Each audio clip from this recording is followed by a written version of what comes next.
probably one of the biggest things that is dangerous to a stallion is obesity. Okay, I'm Steve Jackson.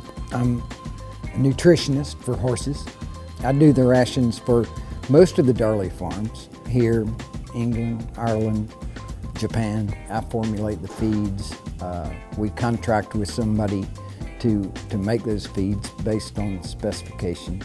The horses of different age and use have different nutrient requirements. So the first thing we do in formulating rations is to look at the nutrient requirements, look at typically how much energy from grain is going to be fed, and formulate a diet that, when taken with hay and or pasture, meets those nutrient requirements. A lot of effort is taken by the staff here and by Michael in assessing body condition and putting them on an exercise program if necessary, adjusting feed up or down depending on that condition. Most of these horses that are in the stallion barn anymore, most places are ex-race horses. Horses on the track have similar requirements to horses on the farm, whether it be a stallion or a mare or a yearling.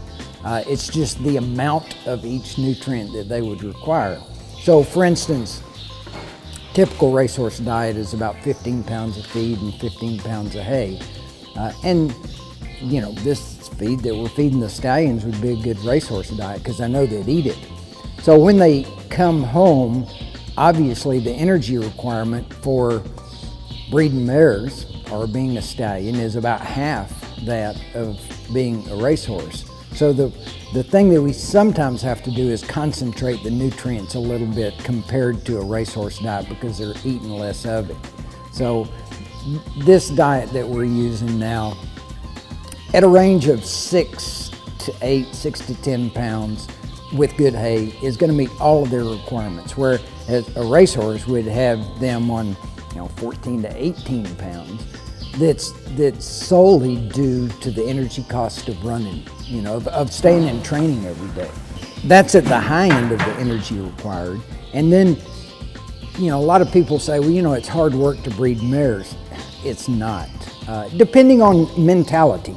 Now, there's some horses that, you turn them out in the paddock and they stand over in the corner and eat grass and walk up and come in. And there are other horses that want to run the fence and mentally are a little bit more on edge about breeding mares, and they're going to have a little bit higher energy requirement, therefore more feed.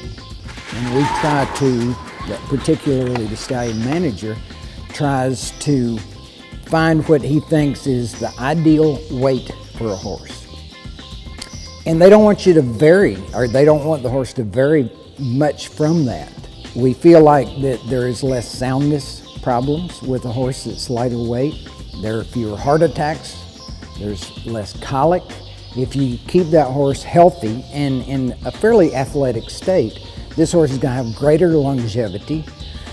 Most of them are going to show a little bit more vigor in the breeding shed, and they just make healthier horses. We work very, very hard to try to keep these horses in a athletic body weight. We try to get exercise. They go out every day so that they can get some exercise and keep their minds right. Voluntary exercise is very important to them.